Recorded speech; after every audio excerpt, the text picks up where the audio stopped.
अब तक हमने देखा कि ब्रूस बैनर थॉमस को मारकर हॉस्पिटल में छोड़ आता है और डॉग्स ऑफ हेल्थ के मेंबर को पुलिस ने गिरफ्तार कर लिया है, जो काफी डरे हुए हैं। ब्रूस बैनर को अब सिंपल सपने नहीं आते हैं, उसे बस एक ही सपना आ रहा है उस टाइम से जब वो पहली बार गामा रेडिएशन से एक्सपोज हुआ था, जहां वो एक कमरे में अकेला बैठा हुआ था और उसके पास गीजर काउंटर रखा हुआ है। काउंटर की टिक टिक सुनकर वो पागल होने लगता है और ब्रूस बैनर जाग जाता है। ब्रूस बैनर एक बस में सोकर उठता है और देखता है कि बस लगभग पूरी तरह से खाली है। 3 दिन से ब्रूस बैनर यही एक सपना देख रहा है। बैनर सोचता है कि उसे रात में सोना बंद कर देना चाहिए, क्योंकि रात को ब्रूस बैनर हल्क में कन्वर्ट हो जाता है। तभी ब्रूस के दिमाग में हिचिंग होने लगती है, इसलिए वो बस से उतर जाता है। चलते हुए ब्रूस बैनर सोच रहा है कि मैं अंदर से पहले वाला ब्रूस बैनर बन गया हूँ। मेरे कपड़े और मेरे पैसे ज्यादा दिन तक मेरे पास नहीं रहते हैं। अब बस मैं यही चाहता हूँ कि मुझे किसी न किसी तरह से खाना मिलता रहे।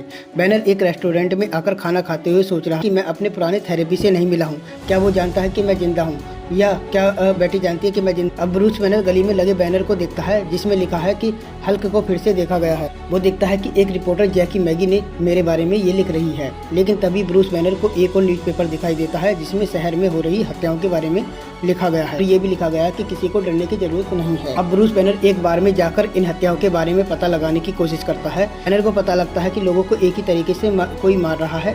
तब बैनर पूछता है कि ये सब कब से चल रहा है, तो इस पर एक आदमी बताता है कि उससे फेयर के बेटे डेल्बर्ट की डेथ हुई है, तब से ये हत्याएं हो रही हैं। डेल्बर्ट अपने कॉलेज में स्टार बनता जा रहा था। उसका फादर एक डॉक्टर था जिसने रेडिएशन ट्रीटमेंट की खोज की थी। अब बैनर वहाँ से चल पड़ता है। चलते हुए बैनर सोच रहा है कि मैंने एक बार अपने दोस्त को एक स्पेशल एरो अपने सिर में मारने को कहा था।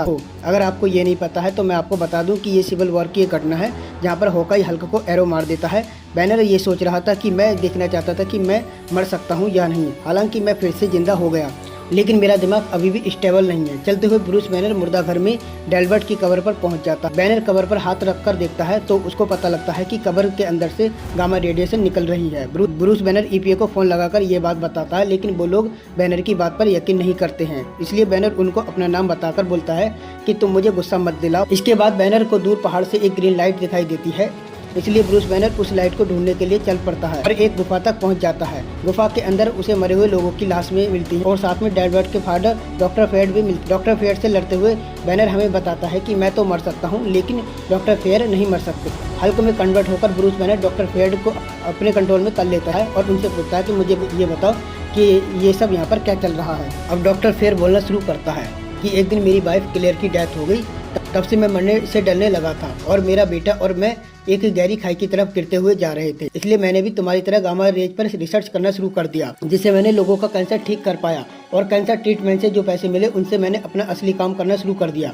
मैंने गामा रेज से एक सीरम तैयार किया और सबसे पहले उसे खुद पर यूज किया। 1 महीने बाद मैं 10 साल जवान दिखने लग गया था। तब मैंने अपने बेटे को ये सीरम दिया, क्योंकि वो एक प्रोफेशनल प्लेयर बनता जा रहा था। मैं नहीं चाहता उसे खेल के दौरान कोई इंजरी हो। लेकिन जब डेल्बर्ट ने वो सीरम यूज किया तब उसको अजीब सा होने लगा और वो उल्टियाँ करने लगा। तभी उसका पैर फिसला जिससे वो गिरकर मर गया। इसलिए मैंने उस सीरम को जला दिया और अपनी सारी रिसर्च वर्क को भी डिस्ट्रॉय कर दिया। मैंने अपने ही बेटे को मार दिया था।